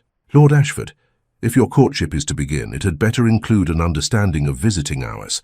"Of course," William said, rising. "I will do whatever the lady and her aunt command." "See that you do," Aunt Margaret said. As he left, he glanced back once more. Charlotte sat with her hand on her belly, watching him go, her expression no longer closed, but not entirely open either. Something in between, a door, neither locked nor fully ajar. It was enough for now. The weeks that followed did not feel like any courtship William had ever imagined, but he held on to every moment as if it were a gift he might lose. He came in the mornings when Aunt Margaret allowed, always at the same time, never earlier, never later. He brought small things that were more thoughtful than grand. Once it was a bag of perfectly ripe apples. "You mentioned you craved them," he said, laying them on the table. I bullied a grocer into parting with his best. You bullied him? Charlotte asked, amused. How terrifying for him. I used numbers, he replied, and the weight of the Ashford name. So you bored him into submission, she said. Something like that, he agreed. Another day he brought a little wooden rattle carved in the shape of a bird. I have never courted a woman while she was visibly carrying my heir, he said. I am improvising. You are doing tolerably well, she said, turning the toy in her hands. You may continue improvising. They walked when the weather allowed, his arm steady under her hand as they moved slowly along the quieter streets. He did not hurry her. If she needed to stop and catch her breath, he stopped too. If the baby kicked, and she doubled over laughing and wincing at the same time, he rested his hand on her back and waited. They talked, not just of what had been, but of what might be. Do you truly intend to cut all business ties with Harrison? She asked one day as they walked along a row of narrow houses. I have already refused the largest of them, he said. It will hurt in the short term, but I would rather deal with honest men who make less money than clever men who profit by rot. And if he begins to whisper about you, she asked. About this? He already has, William said. But there is a difference now. Before, he whispered into my ear, and I nodded. Now he whispers about me, and I can look myself in the mirror. I prefer the latter. You speak as if you have made peace with being the subject of gossip, she said. I have made peace with one thing, he replied. I cannot control what they say. I can only decide whether their words will dictate my actions. They will not. She considered that. That sounds healthy, she said slowly. Do not spread that about, he said.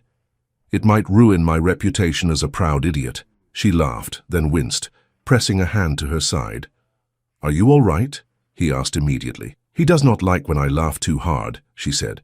He pushes against my ribs as if he wishes to be part of the joke. Already impatient, William murmured. He comes by it honestly. In the evenings, when William had gone and the house grew quiet, Aunt Margaret would knit by the fire while Charlotte sat with her feet propped up. You are softening, Aunt Margaret observed one night. I am not pudding, Charlotte answered. I am simply less rigid. Aunt Margaret said. You look at the door differently when he leaves. I am less angry, Charlotte said. That is all. Anger is useful, Aunt Margaret said, but it is a poor long-term tenant. It eats the food and never pays rent. What do you feel now, truly? Charlotte hesitated. I remember why I loved him, she said quietly, and I see that he is trying. Not for show, not to impress others, for us, for the baby, for himself. It frightens me how much I still want what we once had. Not what you once had, Aunt Margaret corrected. Something better. Yes, Charlotte said, almost in a whisper. That. The weeks passed. Charlotte grew heavier, slower. The doctor came more often, nodding and pronouncing that all was as it should be. Soon, he said one afternoon, snapping his bag shut. In the next fortnight, I would guess. Perhaps less. Keep her comfortable. Keep her calm. Calm, Aunt Margaret muttered after he left. The man has clearly never met a woman on the eve of childbirth. The first pains came at dawn on a day that had begun like any other. Charlotte woke with a tightness across her middle that made her catch her breath. She lay still, counting, telling herself it was another false alarm. Then it came again, stronger, like fingers closing from the inside. Aunt, she called. Aunt Margaret was at her side in moments. What is it? I think, Charlotte swallowed. I think he has decided he has had enough of my innards. Aunt Margaret's face changed from sleepy to alert. Now? Now, Charlotte said. They had prepared. The clean linens, the boiled water, the basin, the plan. It all came into motion as if everyone in the house had been waiting for this exact sequence of words. Send for the doctor, Aunt Margaret told the maid, and for Lord Ashford. Both at once? The maid asked, startled. Yes, Aunt Margaret said. The doctor for her body, the husband for her heart. Go. The maid flew down the stairs. Charlotte gripped the bedpost as another wave crashed through her. She gasped. It is too strong already, she said. I am not ready. No one is ever ready, Aunt Margaret said. Not really. Breathe, child. In, out. Curse if you must. It helps. I am a marchioness, Charlotte protested weakly. Not today, Aunt Margaret said. Today you are a woman bringing life into the world. Titles do not help with that. The doctor arrived swiftly, coat askew, hair slightly disordered. William arrived moments after, breathless, hair damp from haste, waistcoat only half buttoned. He burst into the house. "Where is she?" "Upstairs," Aunt Margaret said, stepping into his path. "You will not go into the room." "I must—" "You must not," she said firmly. "You will only be in the way. The doctor and I will manage. You will wait outside the door like every terrified husband before you." "Terrified?" he repeated, voice already shaking. "Yes, that seems accurate." "You may hold her hand between pains," Aunt Margaret allowed. "But if you faint, I will not spare you the mockery." "I will not faint," he said, though his face had gone pale. He went upstairs, heart pounding harder with every step. He heard her before he saw her. A low sound, half groan, half exhale. The doctor stood at the foot of the bed, sleeves rolled, hands steady. "How far?" William asked him under his breath. "It has truly begun," the doctor said. "These things do not run by clocks, my lord. It may be hours, it may be less. She is strong. That is in her favor." "May I speak to her?" William asked. "If she wants you," the doctor said. "Ask." Charlotte lay propped against pillows, hair damp at her temples, eyes bright with strain. When she saw him in the doorway, she almost laughed. "You look worse than I feel," she said. "That is impossible," he replied, moving to her side. "You are doing all the work." "How generous of you to notice," she murmured. He took her hand carefully. It felt small and hot in his. "Do you want me to stay?" he asked. "I will go if you would rather not have me see you like this." She squeezed his fingers hard as another contraction gripped her. "You will stay," she ground out. "If I must suffer, you will at least watch." "Yes," he said, wincing in sympathy. "I will watch. I will be here. I will not go anywhere." The hours blurred. William lost all sense of time. There were only cycles, Charlotte's hand crushing his, her breath quickening, then slowing between pains. Aunt Margaret's calm voice, the doctor's patient instructions, the creak of the floorboards under the maid's feet, the faint ticking of a clock somewhere beyond the door. "Breathe, Charlotte," William murmured each time as she tensed. "With me. In, out. You are not alone. You are not alone." "I know I am not alone," she snapped at him once, then cried out. "That is the problem. You did this to me." "Yes," he said, choking on a laugh. "I did. I am deeply sorry. I will apologize again later when you are not trying to kill me with your eyes." "You will owe me more than apologies," she panted. "I already do," he whispered. She clung to his voice as fiercely as she clung to his hand. "Tell me something," she said between pains. "Anything. Distract me." He searched wildly for a story. "Do you remember the first time we danced?" he asked. "In your mother's ballroom," she said, eyes closing as a small wave passed. "I stepped on your foot and apologized for an hour," he said. "I pretended not to feel it. I could not feel anything except the fact that you were there. You were very stiff," she said. "I was terrified," he admitted. "Not of the dance, of you." "Of me?" she gasped, half laughing, half groaning. "You married me." "Yes," he said. "That was the most frightening thing I had ever done. Until today." Another wave hit her. She bent forward with a cry, gripping his arm. "Almost there," the doctor said, calm and certain. "Courage, Lady Ashford.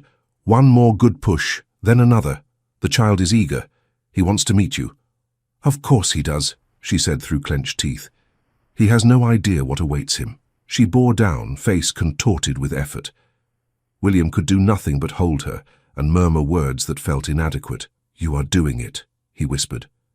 "You are incredible. I do not deserve any of this, I know that. But I am here, I am with you. Come on, my love, bring him to us." She gave a last primal cry that seemed to shake the walls, and then, suddenly, there was a different sound, a sharp, indignant wail, thin and fierce, filling the room. Everything stopped. The air changed. The doctor's hands moved with quick, efficient care. The baby, small and slick and furious at his abrupt eviction, was wrapped in a clean cloth. His cry rose higher, as if offended. "It is a boy," the doctor announced, satisfaction in his voice. "A healthy, strong boy." Charlotte fell back against the pillows, chest heaving, tears leaking from the corners of her eyes. Relief, exhaustion, something deeper. "A boy," she whispered. "William, I hear him," William said, his own eyes stinging. "I hear him." The doctor leaned over, placing the tiny bundle in Charlotte's arms. The crying eased as the baby pressed against her, his mouth rooting instinctively. Her hands shook as she adjusted him, cradling his head. "Oh," she breathed. "Look at him." William could not move. "He will not break," Aunt Margaret said gruffly from near the doorway. "Come here, you foolish man." He stepped closer, hardly daring to breathe. The baby's face was scrunched, his nose a little flattened, his hair damp and dark. One tiny hand wriggled free of the blanket, fingers splayed as if reaching.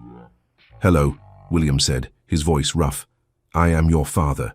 If I ever fail you the way I failed your mother, you have my permission to kick me as hard as you just kicked her." The baby answered with a small grunt. Charlotte laughed, then winced. "Do not make me laugh. Everything hurts." "Then I will save my poor attempts at humor for later," he said gently. "You have done. I have no word for what you have done." "I have done what women do," she murmured. "What your mother did for you. What my mother did for me. You have done what I could never do," he corrected, "and I will spend the rest of my life trying to be worthy of it." The doctor and Aunt Margaret exchanged a look and began tactfully bustling, tidying, giving them the illusion of privacy while still hovering. "Have you thought of a name?" William asked softly, eyes never leaving the baby. "I had several," Charlotte said. "Some in anger, some in hope. None seem to fit quite yet." He smiled. "We cannot call our son in anger or in hope. Society would never understand." "Society understands very little," she replied. He thought for a moment. "What about James?" he suggested. "For my grandfather. He was stern but fair. Or Henry, after your father." She considered. "Henry James Ashford," she said slowly. "It sounds as if he might have a chance at being both kind and sensible." "Henry James Ashford," William repeated. "Welcome to the world, my son." He bent and pressed a kiss to Henry's tiny forehead, then to Charlotte's damp hair. "Thank you," he whispered. "For him, for surviving, for not sending me away." "You are not forgiven yet," she said, but her eyes were softer than the words. "I know," he said, "but you allowed me to be here. That is more than I once dared hope." Over the next days, the little house rearranged itself around the new life inside it. The baby's cries marked the hours as surely as any clock. Charlotte moved slowly, every step deliberate, body learning what it meant to no longer carry Henry inside, but in her arms. Aunt Margaret fluttered and fussed, pretending to complain while clearly delighted. William came as often as he was allowed. Sometimes he found Charlotte asleep, Henry tucked against her. He would stand in the doorway and watch them, a strange ache in his chest. Once he came to find Charlotte awake, eyes tired but bright, Henry dozing in his cradle. "How are you?" he asked. "Like a house that has endured a storm," she said. "Some windows broken, some furniture rearranged.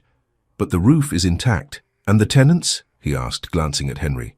"Loud," she said. "Demanding, utterly unreasonable. And yet I find myself strangely fond of him." "Me too," he said. He moved to the cradle, looking down. Henry slept with his mouth slightly open, fists clenched near his cheeks. "My God," William murmured. "He looks like you when you're trying not to say something sharp." "Then he will have a long life of biting his tongue," she replied. "I hope not," William said. "I hope he speaks his mind.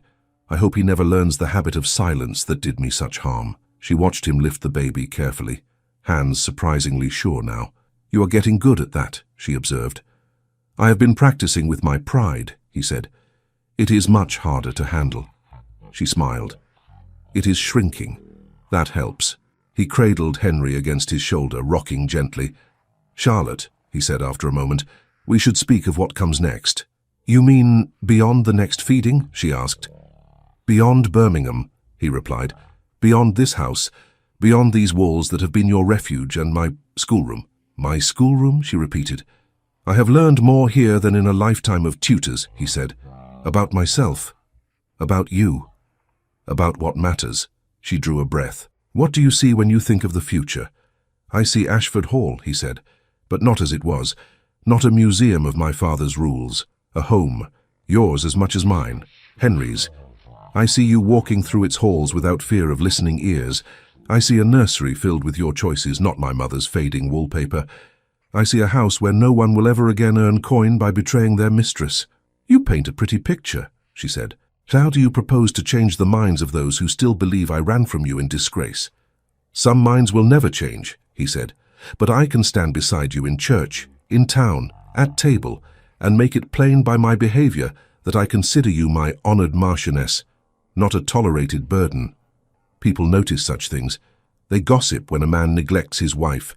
They also gossip when he carries her shawl and leaves early from parties because she is tired. You intend to carry my shawl? She asked, amused.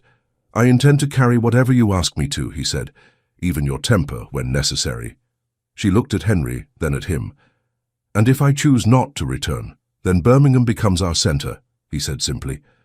I will sell a portion of the London holdings, invest here, find a house with enough room for a child to run without knocking over the furniture. Ashford Hall can stand empty, or be let to someone who will not fill it with ghosts. My title does not vanish if I move my address. You would leave your ancestral home, she said slowly. Yes, he replied. Brick and stone are less important than blood and breath. I know that now. She studied his face for a long moment. You would not resent me for it later? Blame me when age makes you nostalgic?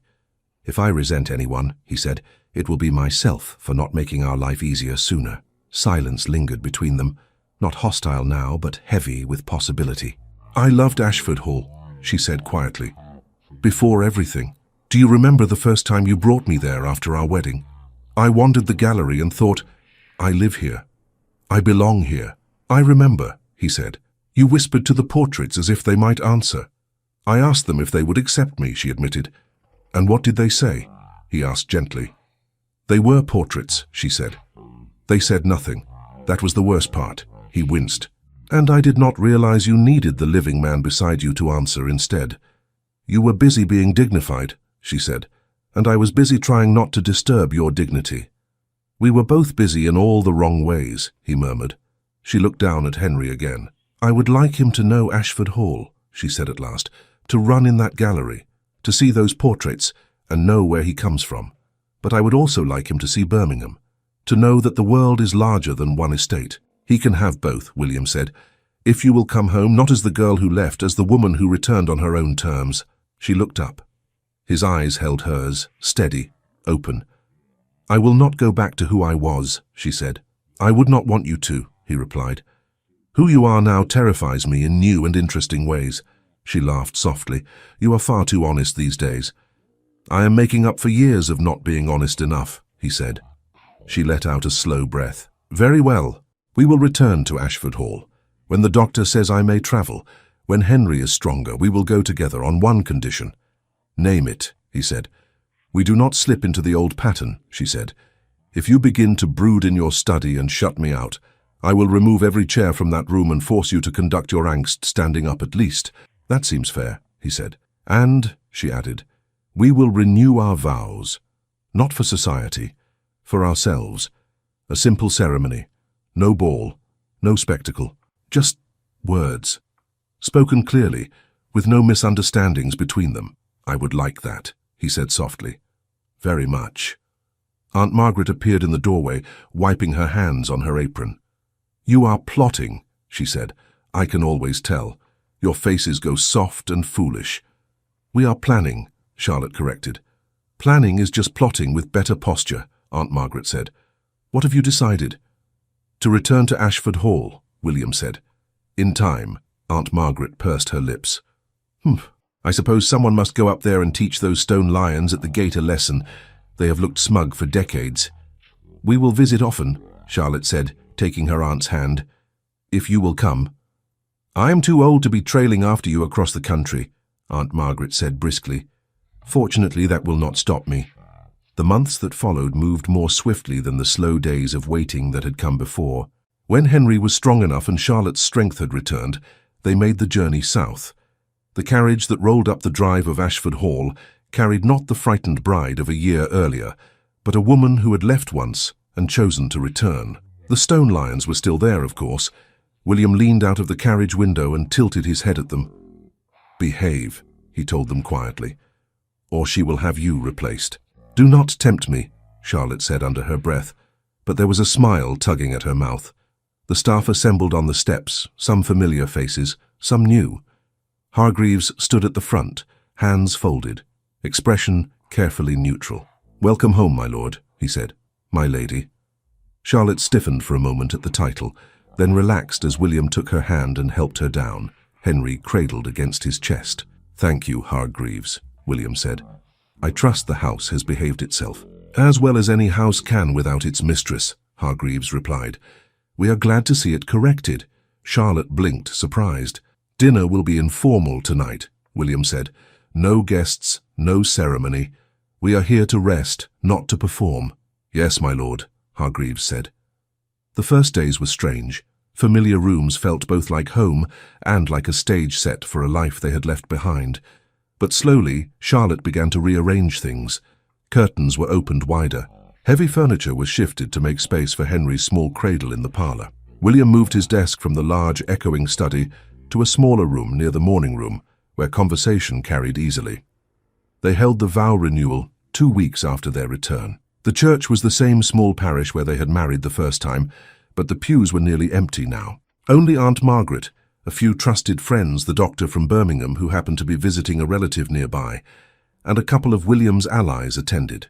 Henry slept through most of it, a soft bundle in Aunt Margaret's arms. The vicar kept it simple. "You have been through much," he said quietly as they stood before the altar. "You are not children now, whatever your ages. Speak plainly. It is a holy thing." This time, when William took Charlotte's hands, there was no tremor of shyness, only a deep, steady weight.